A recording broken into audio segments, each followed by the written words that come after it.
Shalom Lekulam. Es un gusto saludarles, casa de Israel, ya que juntos podemos buscar como un tesoro y deleitarnos a diario con la palabra y la presencia de nuestro Elohim Adonai eterno, para que podamos tener la convicción de aceptar y retener su davar, su memra y misbot, sus mandamientos, los que nos hacen rectos para vivir sin tacha delante de Él y con el discernimiento necesario para mantenernos en la senda de los justos. Soy Eliyahu Shem Ben Abraham y este es el podcast Aleph Tav, el que fue, el que es y el que ha de venir. En esta entrega compartiré con ustedes el material de estudio de EMC Shalom Internacional que corresponde a la séptima y última aliyá de la parashá número 15, que lleva por nombre Bo y que significa ven. Esta aliyá la podemos encontrar en el Sefer o libro de Shemot o Éxodo, capítulo 13, versículos del 1 al 16.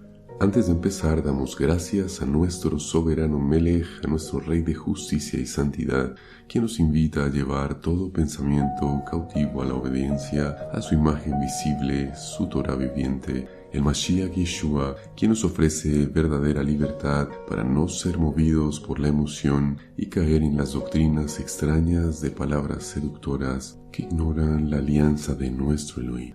Hacemos la bendición, la verajá, por la lectura de la Torah. Baruch atah Adonai, Eloheinu melech haolam, asher bahar banu mikol ha'amim, venatan lanu et torato. Baruch atah Adonai, noten haTorah. Amén. Bendito eres tú, Elohim nuestro, Rey del universo, que nos has elegido entre las naciones y nos has dado tu Torah. Bendito eres tú, eterno dador de la Torah.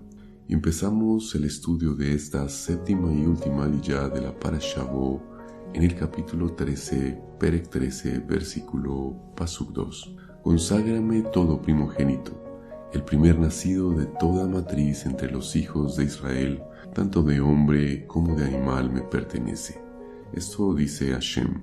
Este hecho alude proféticamente a Yeshua, quien, como dice el Rab Shaul o Pablo de Tarso, en Colosenses, Perek 1, versículo 15, Él es la imagen del Elohim invisible, el primogénito de toda la creación.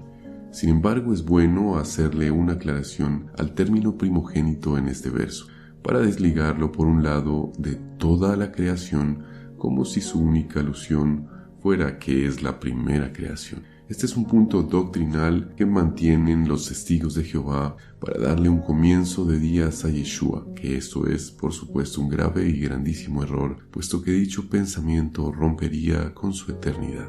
La versión Reina Valera en este sentido guarda la fidelidad de un texto importante para comprender qué son y cómo son las manifestaciones de Yod-Hei Vav-Hei, y esto lo podemos ver en el libro de Miqueas del profeta Mica, capítulo 5, versículo 2. Pero tú, Belén Efrata, aunque eres pequeña entre los millares de Judá, de ti me saldrá el que será el Señor en Israel, y sus salidas han sido desde el principio, desde la eternidad.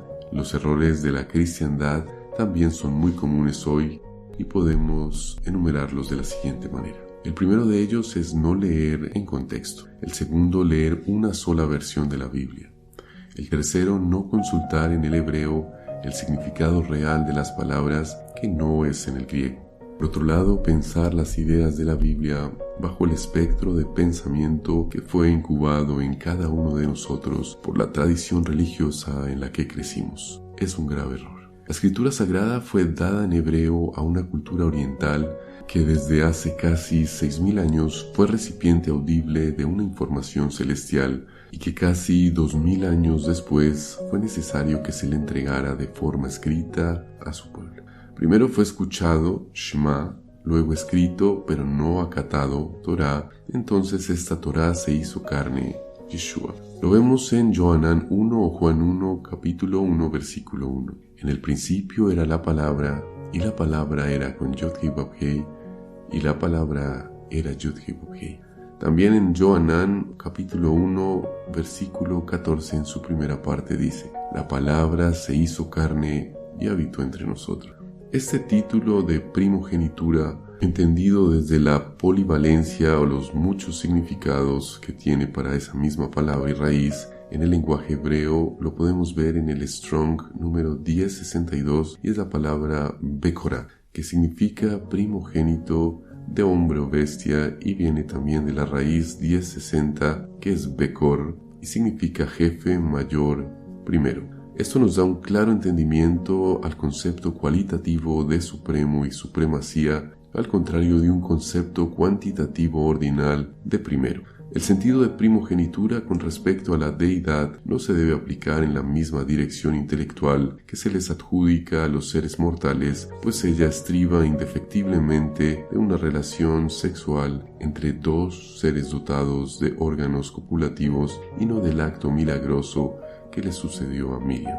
Lucas Hillel 1:35 nos recuerda: el Malach, el ángel, le respondió: el Ruach HaKodesh, el Espíritu de Santidad, vendrá sobre ti, el poder del Haelión del Altísimo te cubrirá, por lo cual el niño Kadosh, ese niño santo nacido de ti, será llamado el Hijo de Yod-Heh-Vav-Heh. El propósito de ese entendimiento es llevarnos a replantear doctrinas dogmáticas heredadas del catolicismo y ellas a su vez de la filosofía griega y del pensamiento politeísta. Como sus mismas raíces históricas así lo demuestran. Ese niño que nacería es el mismo Padre Eterno. Esto nos lo confirma el profeta Isaías en el capítulo 9, versículo 6. Porque un niño nos es nacido, hijo nos es dado. El dominio estará sobre su hombro y se llamará su nombre Admirable, Consejero, Dios fuerte, Padre Eterno, Príncipe de paz. Por eso deducimos, no solo por este pasaje, sino por muchos, que Yeshua es Yod-Heh-Vav-Heh. Continuamos el estudio de esta séptima aliyá en el capítulo 13, versículo 8 de Éxodo Shemot. Y le explicarás a tu hijo en ese día: esto es por motivo de lo que hizo Yod-Heh-Vav-Heh por mí cuando salí libre de Misraim, de Egipto. Una vez más, Yod-Heh-Vav-Heh recalca el hecho de enseñar a nuestros hijos el camino de la vida, y qué mejor enseñanza que demostrando con nuestra vida la grandeza de Yod-Heh-Vav-Heh. Y en lo que llevamos de nuestro estudio desde Bereshit hasta aquí, podemos hacer un recuento de 23 de los 613 mitzvot o mandamientos de la Torá, y lo podemos hacer de la siguiente manera. El precepto de fructificar y multiplicarse, que lo vemos en Bereshit o Génesis capítulo 1, versículo 28. El precepto de la circuncisión o el Brit Milá, lo vemos en Génesis 17, versículo 10. También en Levítico o Vaikra capítulo 12, versículo 3. La prohibición de comer el nervio ciático o el Gid Hanasheh, que lo vemos en Génesis o Bereshit, Perek 32, versículo 32. El precepto de consagrar el novilunio o la luna nueva en Éxodo o Shemot capítulo 12, versículo 2. El precepto de degollar la ofrenda de Pesach el 14 de Nisan, que está en Éxodo capítulo 12, versículo 6. El precepto de comer la carne de la ofrenda de Pesach el día 15 de Nisan, que lo vemos en Éxodo Shemot capítulo 12, versículo 8, la prohibición de comer la ofrenda de Pesach cruda o cocinada en agua, que está en Shemot capítulo 12, versículo 9, la prohibición de dejar la ofrenda de Pesach hasta la mañana siguiente, que lo vemos en Shemot capítulo 12, versículo 10, el precepto de eliminar cualquier producto leudado en nuestras posesiones, Éxodo Shemot, versículo 15 del capítulo 12, el precepto de comer matzá el 15 de Nisan, primer día de la fiesta de Pesach, que lo vemos en el capítulo 12, versículo 18 de Shemot, la prohibición de que se halle hametz o levadura en nuestras posesiones durante la fiesta de Pesach, que está en Éxodo Shemot, capítulo 12, versículo 19, y la prohibición de comer cualquier producto que contenga hametz durante la fiesta de Pesach. Eso lo vemos en Éxodo o Shemot, Perek 12, capítulo 12, Pasuk 20. La prohibición de dar de comer de la ofrenda de Pesach a un judío apóstata está en Shemot 12:43. La prohibición de comer de la ofrenda de Pesach a un prosélito, a un extranjero parcial, a un gentil que se circuncidó pero sin haberse inmerso en la mikveh, en el baño ritual, a un extranjero residente, a un gentil que renegó, que fue idólatra. Éxodo 12:45. La prohibición de sacar la ofrenda de Pesach fuera de la casa, Shemot 12, versículo 46, prohibición de romper cualquier hueso de la ofrenda de Pesach, Shemot 12, versículo 46, la prohibición de dar de comer de la ofrenda de Pesach a un incircunciso, Éxodo 12, 47, el precepto de consagrar el primogénito de los animales en la tierra de Israel, Shemot, Éxodo 13, versículo 2, la prohibición de comer hametz durante la festividad de Pesach, Éxodo 13, versículo 3, la prohibición de que sea vista cualquier sustancia leudada en nuestras posesiones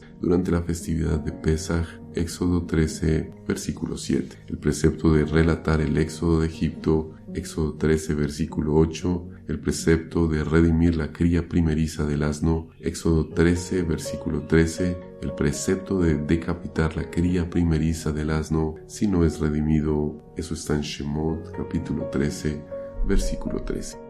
Toda Gabá, muchas gracias, Abba Gibor, Padre fuerte, que nos libras de la aflicción de persistir en cualquier forma de iniquidad y de la tormenta que nos quiere secar y disminuir en el Sheol, pero en ti está nuestra alegría, esperanza y fortaleza, porque eres Yeshua, nuestra salvación, el primogénito de toda creación, Rey eterno, Príncipe de paz, quien ha sido desde siempre y por la eternidad. Gracias, Rey soberano, porque en ti reposa la sabiduría misma, para poderla comprender y encontrar la profundidad que en ella se encuentra. Debemos ser diligentes y esforzados a la hora de escudriñar los grandes secretos que de ella revelas a tus talmidim, a tus discípulos obedientes y constantes que dedican su tiempo y disciplina a la observancia y al estudio sistemático, ordenado de tu palabra y por supuesto bajo tu dirección e instrucción, bajo la dirección de tu Ruach HaKodesh, tu Ruach de santidad.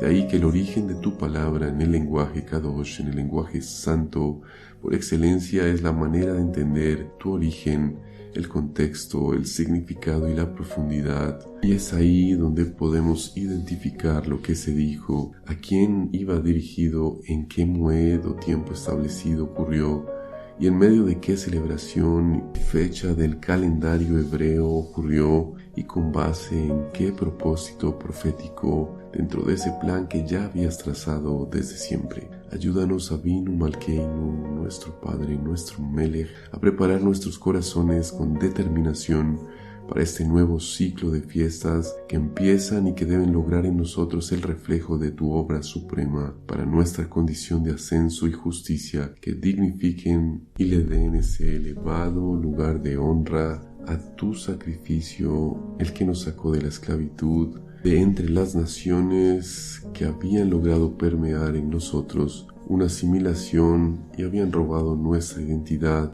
y búsqueda de una vida completa en ti que nos hiciera verdaderamente completos y felices. Ayúdanos a perseverar en la obediencia, ya que es la única garantía de que nuestra conciencia no nos pese y hallemos de tu parte, Abba, gracia y oportuno socorro en medio de la tribulación, y que tengamos la suficiente emuná y firmeza para cuando vengan los embates y los enemigos intenten debilitarla por cualquier prueba o afrenta que nos quiera ver en derrota. Eres tú, grandioso Mashiach, nuestra luz y nuestra salvación. Si tú estás con nosotros, ¿quién contra nosotros? Hemos orado en el nombre y por los méritos de nuestro Adón, Beshem Uvem Hashem, Yeshua HaMashiach.